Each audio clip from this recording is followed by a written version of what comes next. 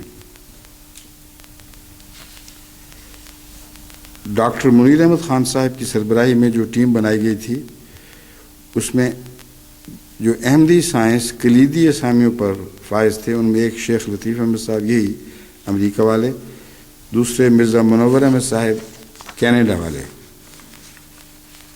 اس کے علاوہ بھی بہت سے نام ہیں، مثلا محمود احمد شاد صاحب ٹورانٹو کینیڈا میں ہیں۔ نیوکلیئر فیوژن کی مینجمنٹ میں انہوں نے بہت بڑی خدمات سے انجام دی ہیں۔ شیخ لطیف صاحب کا جو کردار رہا ہے 1961 سے 1999 تک manufacture of nuclear research equipment, یہ انہی کا کارنامہ ہے۔ 1972 میں manufacture of uranium extraction pilot plant انہوں نے تجویز کیا، انہوں نے اپنے سامنے بنوا کر دکھا دیا کہ یہ تجویز محض ایک خیالی تجویز نہیں، عملاً یہ ہو سکتا ہے۔ 1974-79 تک processing of uranium manufacturing nuclear fuel, یہ بھی ان کا کارنامہ ہے۔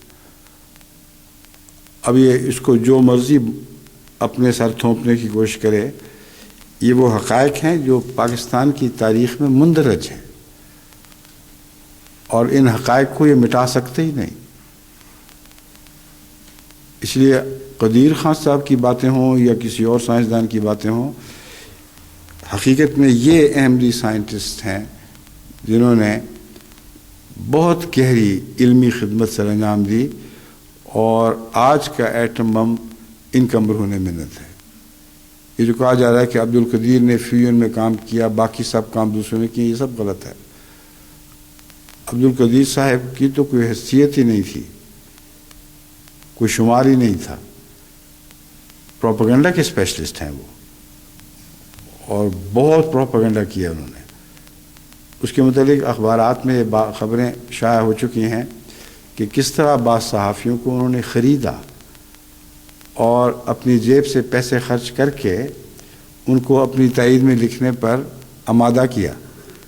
اب یہ ساری باتیں پاکستان کے اخبارات میں چھپی ہوئی موجود ہیں، ان کی تفصیل میں نہیں جانا چاہتا کیونکہ مجھے پسند نہیں کہ عبد القدیر خان صاحب کے کیے کرائے پر پانی پھیرنے کی کوشش کروں۔ ان بیچاروں نے جو کچھ کرائے لے لیا، اللہ ان کو مبارک کرے، مگر تاریخ بدلنے کا ان کو کوئی حق نہیں تھا۔ جو تاریخ کہہ رہی ہے وہ یہ باتیں ہیں جو میں آپ کے سامنے رکھ رہا ہوں۔ شیخ لطیف صاحب کے علاوہ مرزا منور احمد صاحب ٹورانٹو کا میں نے بتایا ہے، اسی طرح ڈاکٹر محمد افضل صاحب 1964 سے 94 تک سینٹر فار نیوکلیئر اسٹڈیز میں لیکچرر رہے ہیں، یعنی پروفیسر تھے، اور ایٹامک انرجی کے سائنسدانوں کو نیوکلیئر سائنس کی ٹیکنالوجی پڑھانے میں انہوں نے سب سے نمایاں کام سر انجام دیا ہے۔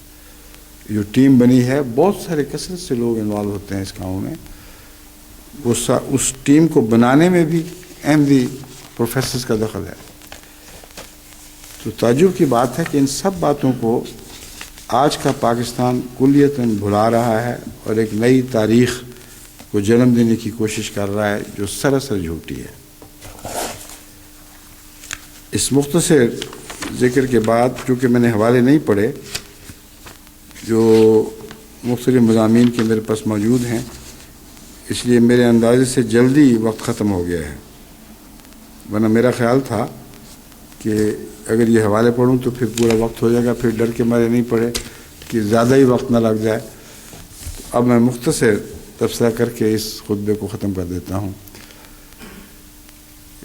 آج کا دور، یعنی وہ دور جو حضرت اقدس مسیح موعود علیہ الصلوۃ والسلام سے شروع ہوتا ہے، اس دور میں ایک بھی ایسی بات نہیں جو مسلمانوں کے مفادات سے تعلق رکھتی ہو اور اس کا آغاز حضرت مسیح موعود علیہ الصلوۃ والسلام اور یا آپ کے غلاموں نے نہ کیا ہو۔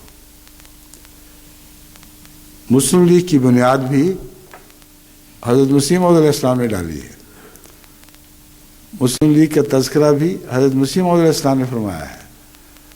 اس زمانے میں حضرت مسیح موعود علیہ السلام کو لازم الہاماً اس طرح توجہ پیدا ہوئی کہ پاکستان کے جتنے مسلمان ہیں ان کو اکٹھا ہو کر ایک لیگ کی بنیاد ڈالنی چاہیے،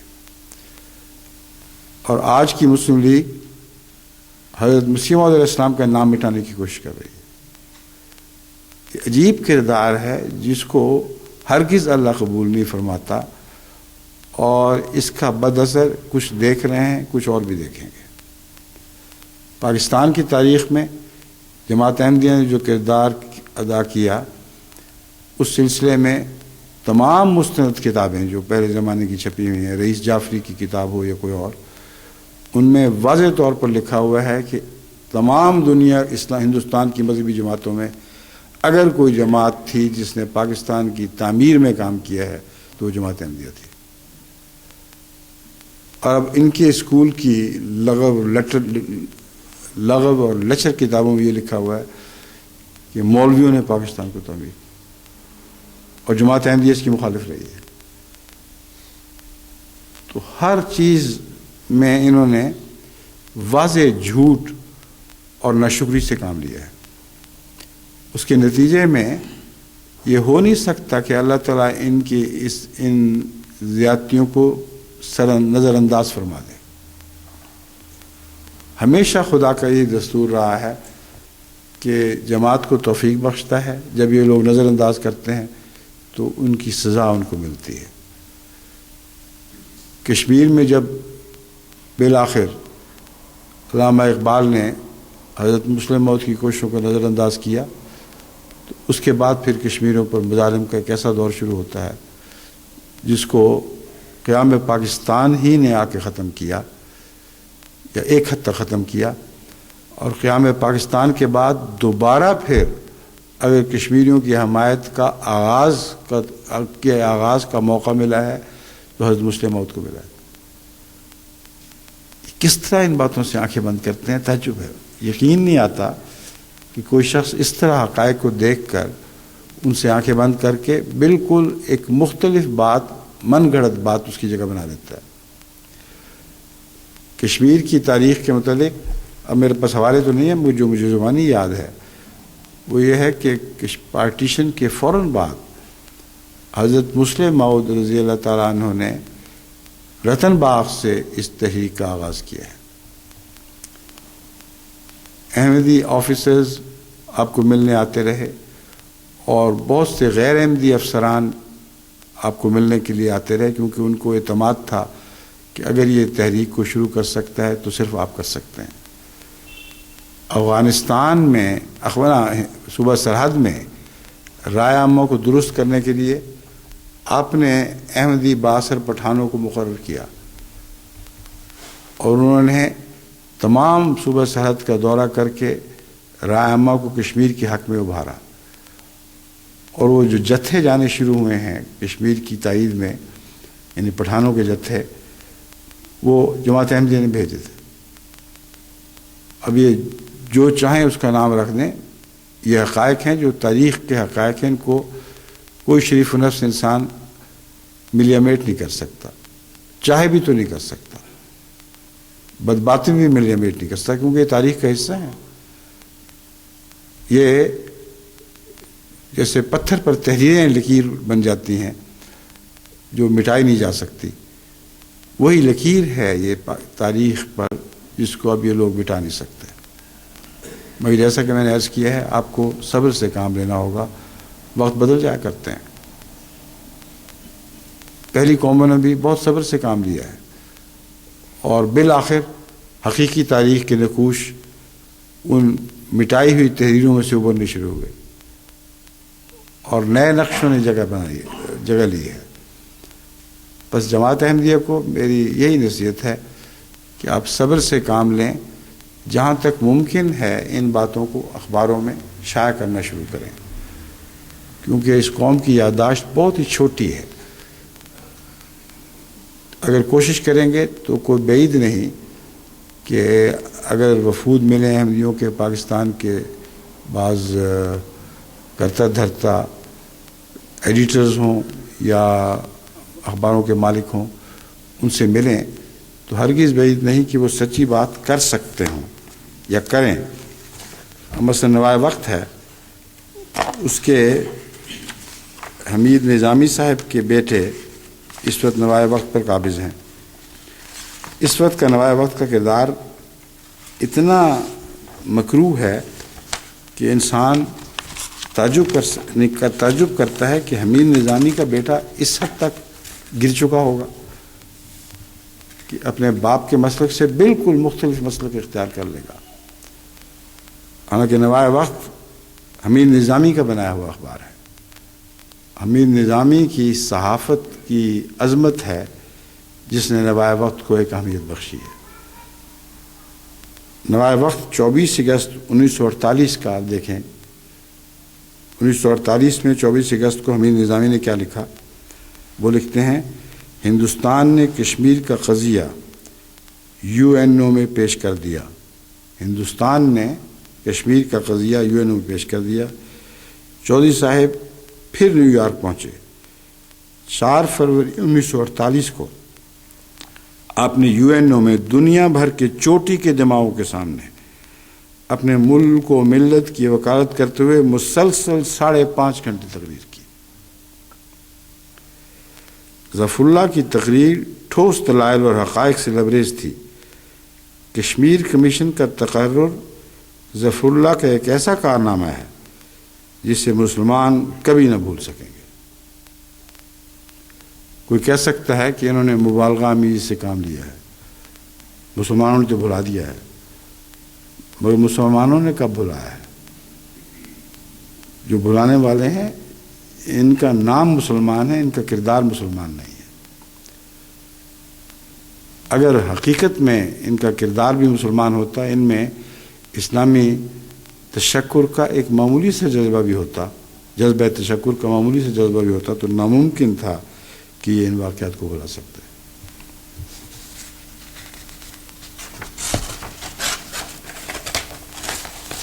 اس زمانے کے اخبارات میں کچھ شرافت موجود تھی. کچھ باتیں وہ جرأت سے کہہ دیا کرتے تھے جو شرافت اب ان اخبارات میں جو آج کل چل رہے ہیں نام کو بھی نہیں رہی.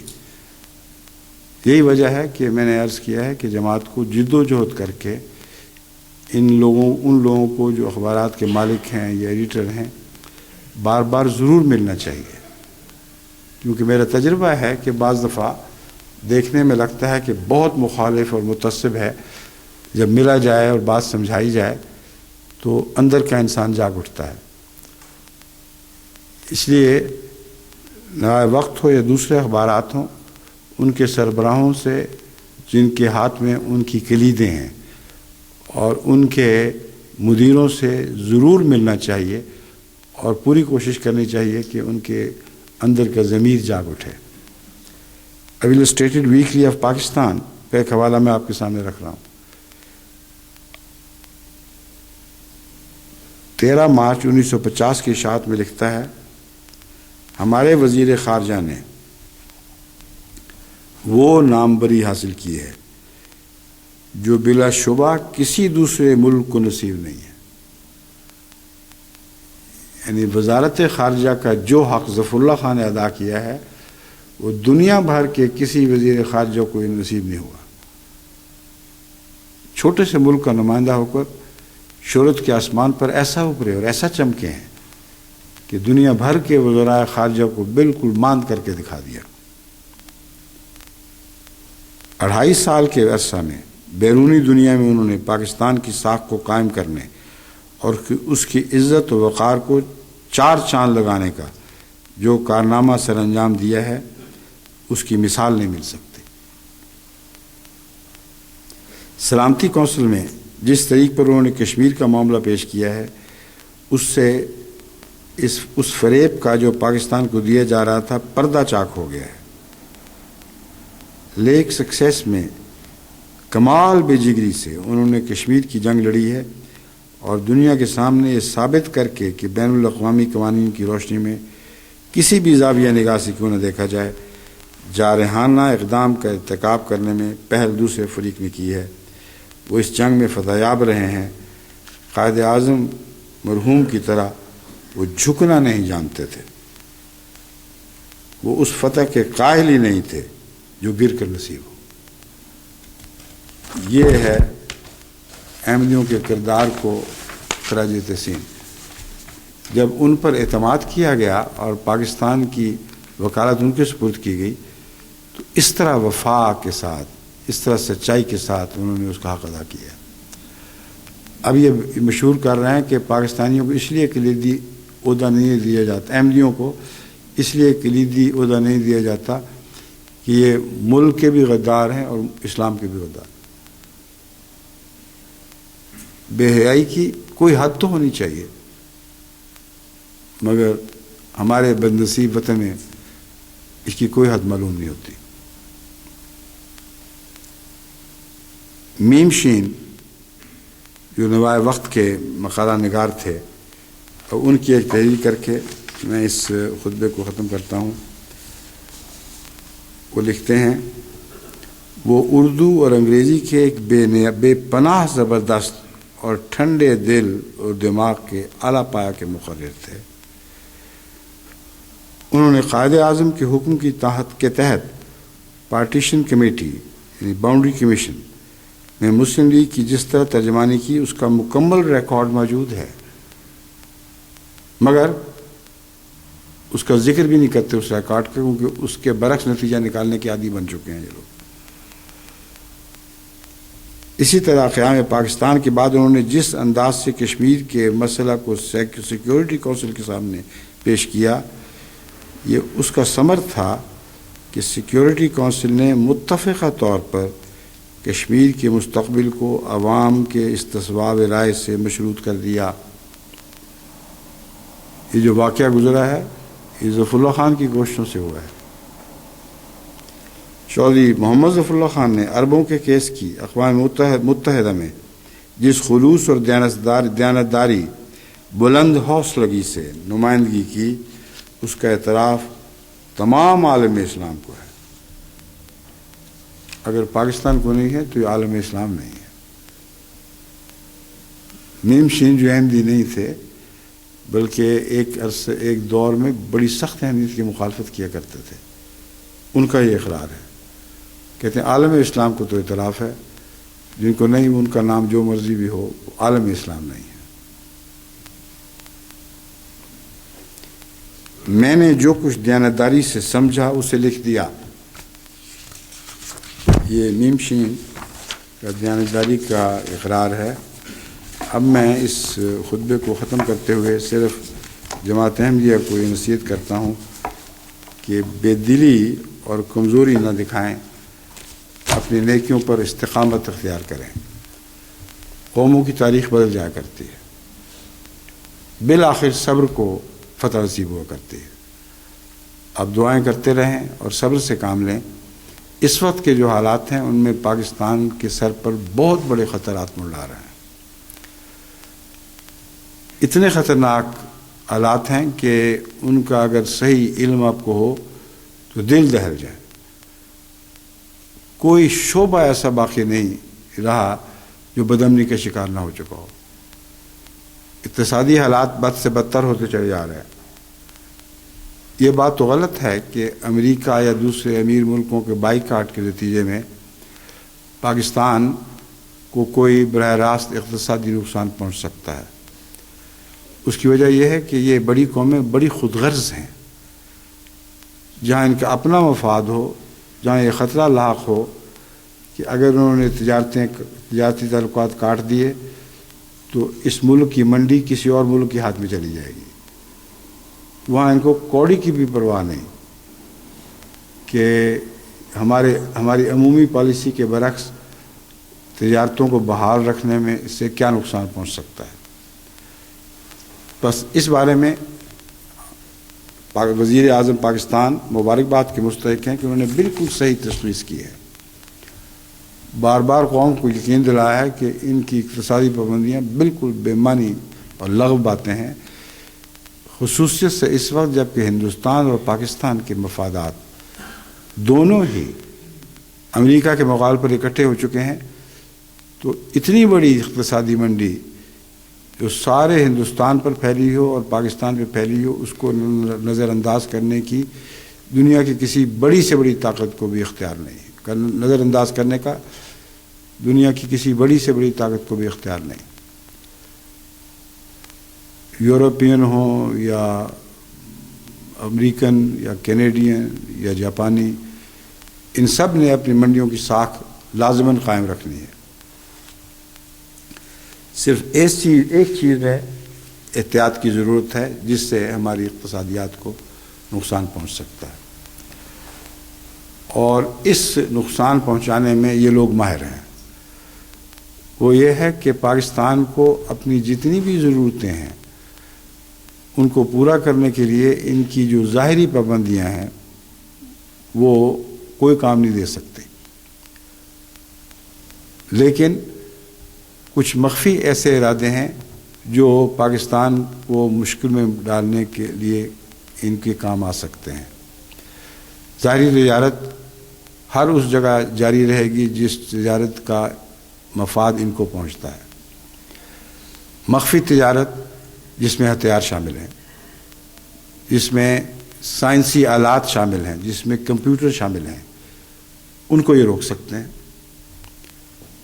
لیکن ان کو روکنا بھی دراصل ان کے اختیار میں نہیں، کیونکہ پاکستان بعض دوسرے ممالک سے یہی آلات خرید سکتا ہے اور اس طرح ان کی تجارت متاثر ہو سکتی ہے۔ اس کے متعلق یہ ہوشیاری کرتے ہیں کہ وہی آلات دوسری طرف سے مہیا کرتے ہیں، اعلان کر رہے ہوتے ہیں کہ آئندہ سے ہندوستان یا پاکستان کو ہرگز یہ آلات مہیا نہیں کیے جائیں گے جن کا بڑے کمپیوٹر سے تعلق ہے یا اور نیوکلیئر ٹیکنالوجی سے تعلق ہے، یہ ہم ان کو نہیں دیں گے، اور پھر دوسرے ہاتھ سے مخفی ہاتھ سے ان کو مہیا کرنے کا انتظام کرتے ہیں اور پیسے زیادہ وصول کرتے ہیں۔ بس کرائسس جو بھی ہو وہ اپنی ایڈوانٹیج کے لیے اس کو بدل دیتے ہیں، اس سے اپنے مقاصد پہلے سے بڑھ کر حاصل کرتے ہیں۔ تو اعلان عام یہ ہوگا کہ ہم ان چیزوں کو بالکل پاکستان ہندوستان کے لیے بند کر رہے ہیں، اور اندرونی ہاتھ کے ساتھ یہ ساری چیزیں کسی رستے سے مہیا کریں گے اور قیمت بڑھ جائے گی۔ اس لیے جو بڑی ہوئی قیمت ادا کرنی ہے اس نے پاکستان کی اقتصادیات پر اثر انداز ہو رہا ہے۔ اس لیے میرا ان کو مشورہ یہ ہے کہ باقی جتنے مرضی اختلافات ہوں، امریکہ اور مغربی طاقتوں اور اسی طرح بڑی طاقتوں جاپان وغیرہ کے مقابل پر جو ہندوستان اور پاکستان کے مشترکہ مسائل ہیں ان کے متعلق ان کو مل کر غور کرنا چاہیے۔ لڑنا ہے تو بے شک لڑیں، لیکن ان کے لیے لازم ہے کہ مشترکہ مسائل میں کے تعلق میں مل کر غور کریں، اور اگر ہندوستان کے دانشور اور پاکستان کے دانشور اس معاملے میں اکٹھے ہو جائیں کہ ہمارے مشترکہ مفادات ہیں جو معاف کرنا اکیلے حل ہو ہی نہیں سکتے، دونوں ایک ایسی پالیسی اختیار کریں کہ مغربی طاقتوں کی پالیسی کو ناکام اور نامراد بنا دیں۔ یہ فیصلہ کر کے جو مشورے کریں گے ان کا معنی ہوگا، وہ معنی خیز مشورے ہوں گے اور ان کا بہترین نتیجہ نکل سکتا ہے۔ بس یہ نہیں مانیں گے اس بات کو تو اپنا نقصان اٹھائیں گے، مگر لازماً ان کو ماننی چاہیے بات۔ اختلاف اپنی جگہ پر، مشترکہ مسائل اپنی جگہ پر ہیں، ان کو کیوں نقصان پہنچانے دیتے ہیں؟ پھر بے شک لڑتے رہیں، جو مرضی کریں، میں نہیں چاہتا کہ آپس میں ان کی لڑائیاں ہوں، مگر میرا مطلب یہ ہے کہ اگر مجبور ہیں لڑنے پر تو پھر لڑتے بھی پھریں بے شک، لیکن مشترکہ مفادات کی حفاظت کے بعد ایسا کام کریں، اس کے بغیر نہیں۔ اللہ تعالیٰ ان کو یہ توفیق عطا فرمائے۔ دونوں کو میرا ایک ہی مشورہ ہے، ہندوستان کی فلاح و بہبود کے لیے یا پاکستان کی فلاح و بہبود کے لیے یہ مشورہ دونوں صورتوں میں بہت ضروری ہے۔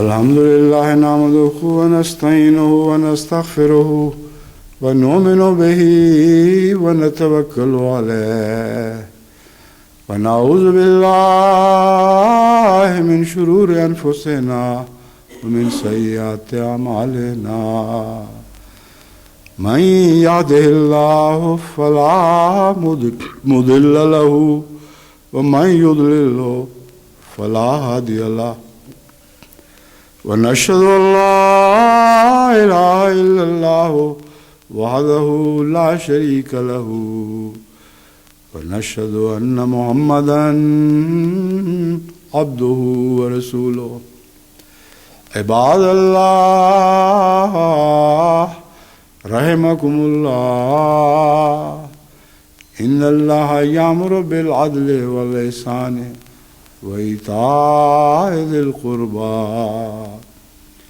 وينهى عن الفحشاء والمنكر والبغي يعظكم لعلكم تذكرون اذكروا الله يذكركم